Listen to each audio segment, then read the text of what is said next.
All right, people, it's Memorial Day weekend, and that means barbecues and road trips and listening to podcasts in your car, and you should be listening to this one. And if you're spending time in your car this weekend, you probably have a couple bottles of water in your car, and those bottles of water, they're the subject of today's podcast. A couple of weeks ago, I bought one of those big jugs of water with the pull-out nozzles, and I bought a couple of them, and I went through one during the course of the week, and I was trying to figure out how to throw this thing out or recycle it, because it was so big it didn't fit in the recycling can. And I was reminded of an article or some kind of web documentary that I had seen about what happens when companies come into a town, set up a water distribution center, take the water and sell it across the world. The water doesn't make its way back into the local environment's water table. And that got me thinking about the entire supply chain of bottled water. And I thought it would be an interesting topic for Memorial Day weekend, for those of us that are in cars and doing road trips. So let's get to it. I'm Joey Lombardi, and this is SourceCast episode 121.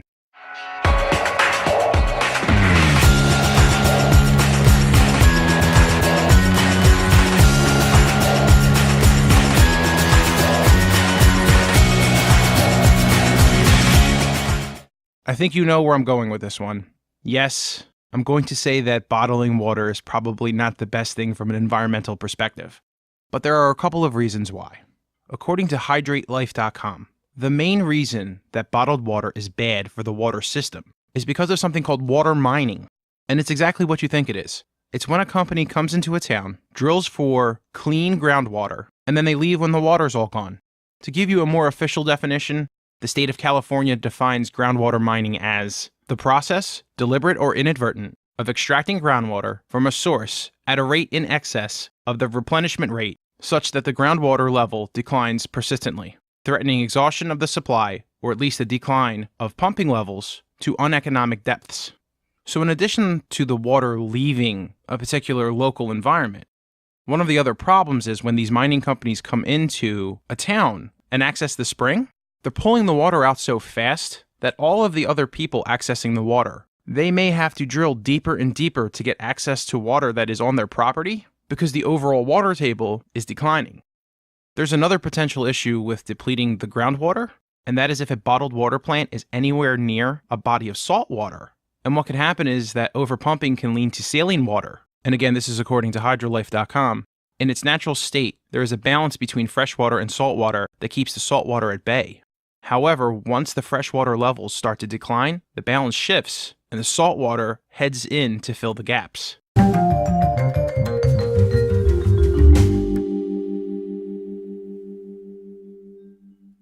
So now that we're aware of what the problem is, there is one company that seems to be the primary perpetrator of some of these water extraction issues with little towns.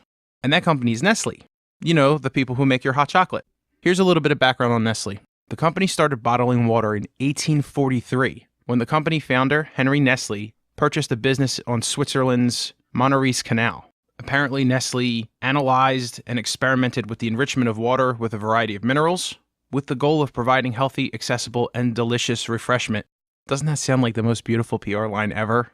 Some Swiss guy with a little bit of chocolate bar in his pocket, rummaging through the streams of Switzerland, yodeling the whole time.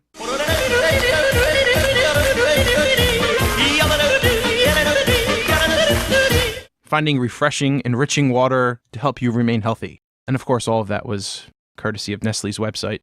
There's an article from Bloomberg.com called Nestle Makes Billions Bottling Water It Pays Nothing For by Carolyn Winter. That article details present state Nestle. And I quote, "Today, there are thousands of bottled water companies worldwide. But Nestle is the biggest globally in terms of sales, followed by Coca-Cola and PepsiCo. Nestle Waters, which is a Paris-based subsidiary, owns almost 50 brands, including Perrier, Pellegrino, and Poland Spring. In 2016, U.S. bottled water sales reached $16 billion, up 10% from 2015, according to the Beverage Marketing Corporation. Bottled water outpaced soda sales for the first time as drinkers continue to seek convenience and healthier options, and they worry about the safety of tap water. And that, of course, brings up thoughts of Flint, Michigan, and their lead-poisoned tap system.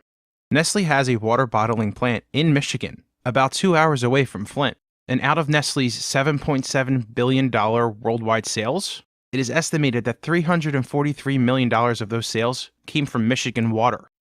Michigan is not the only town where Nestle gets water from in the United States. There are several natural springs in the United States that Nestle has contracted with, much to the dismay of local residents. And when Nestle encounters resistance from local residents, they have a tendency of deploying their lawyers. And according to the Bloomberg article, and I quote, "It can push the limits of that hospitality, sometimes with the acquiescence of state and local governments that are too cash-strapped or inept to say no." And let's focus on the inept part for a second. In Michigan, Nestle is only paying $200 to access the local water. According to the Natural Resources Defense Council, 77 million Americans are served by water systems that violate testing requirements or rules about contamination in drinking water. In farming and agriculture-heavy regions, pesticides, fertilizers, and nitrates from animal waste leach into the ground. Despite the Safe Drinking Water Act of 1974, compliance with these rules is not monitored very well. And most of these wastewater treatment systems aren't designed to remove hormones, antidepressants, and other drugs that are leaching into the water system. This podcast is not about Trump or any of the Trump administration, but I do want to make note that the Trump administration's Environmental Protection Agency is also attempting to roll back existing regulations. But it doesn't mean that bottled water is more pure than tap. In fact, Coca-Cola's brand Dasani is just filtered tap water, which some environmentalists actually say is better because they're going through the existing infrastructure. Nestle, on the other hand, still seeks out natural springs and develops their own water extraction systems.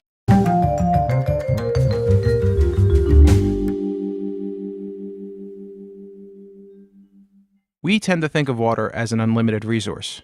If you look at pictures of planet Earth, it is a very pretty blue planet filled with water that is mostly undrinkable because it is salt water. There are many environmentalists that have been predicting water scarcity for years. The droughts in California over the last few years have been called out as precursors to what the United States and the rest of the world could be facing in the future. The United Nations expects that 1.8 billion people will live in places with dire water shortages by 2025, and 2/3 of the world's population could be living under stressed water conditions. Supply in the United States can be compromised as well. Going back to Michigan, a recent Michigan State University study predicted that more than 1/3 of Americans might not be able to afford their water bills in 5 years, and costs are expected to triple as World War II era construction breaks down. And if you think that sounds horrific, this is already happening in other countries. Failing infrastructure has already led to an almost total reliance on bottled water in parts of the world. I've seen documentaries where Coca-Cola is undercutting the local water production and making their products, specifically Coca-Cola, and now their bottled water, cheaper and more easily accessible than the water in their villages. There's also been a marketing strategy by the water bottling companies for the last 25 or 30 years that promotes the bottled water as cleaner and potentially healthier, even though in many cases that's not true. And also in many cases, they're drinking tap water in the bottles, which is the same quality of water, and in some cases, the tap water that they have access to locally is of better quality.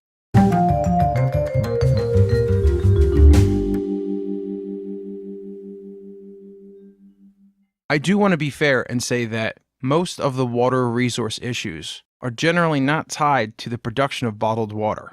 For example, in Michigan, it accounts for less than 1% of total water usage. Most of the water consumption goes to agriculture and energy production. But the bottled water industry is the poster boy for water leaving a state or a community, and it pisses off a lot of people because this water is being used by private companies to make money, and it's not going back into the community. On top of these other issues, there's the problem of pollution. These bottles that the water goes into, they're all ending up in landfills. And even if you think they're getting recycled, there's this whole process where the bottles end up going to other countries to get quote-unquote processed, and they're broken down. But most of the pieces of the bottles end up in landfills in countries like India and China. And speaking of China, as we're concerned about the welfare of the environment and trash getting dumped into our oceans, China has eclipsed the United States as the largest consumer of bottled water, again according to Bloomberg. And I quote, "Chinese demand for plastic-based resin used in bottles is forecasted to match that of North America and Western Europe combined within the next 5 years. With worldwide sales of bottled water rising to $191 billion last year, according to Euromonitor, and U.S. consumption exceeding carbonated soft drinks for the first time, There's plenty at stake for not only beverage companies, but also petrochemical producers, packaging companies, and environmentalists who have linked human health problems to chemicals that leach from plastic containers. So in addition to water leaving local water tables, and groundwater issues, and the pollution from the bottles ending up in landfills, there's the problem that these plastic bottles are leaching chemicals into the water. I happen to remember that Sheryl Crow, who had battled cancer a few years ago, attributed that cancer, and again, she's not a doctor, but she attributed her cancer to drinking bottles of water that she had left in her car that got hot.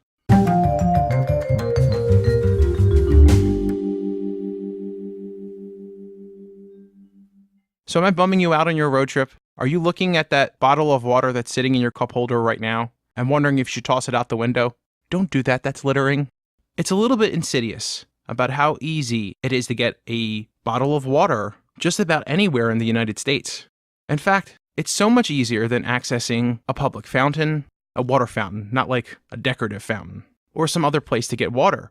Places like New York City used to have public drinking water fountains. They were a part of the culture and the architecture of the cities, and they're all slowly getting removed due to the aforementioned infrastructure issues that a lot of cities are facing. They're not investing the time and money into making these fountains not only operational, but also beautiful.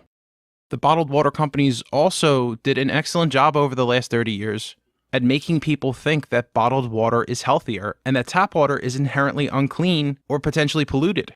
The headlines coming from Flint, Michigan certainly isn't doing much to calm the fears down that the water infrastructure is safe.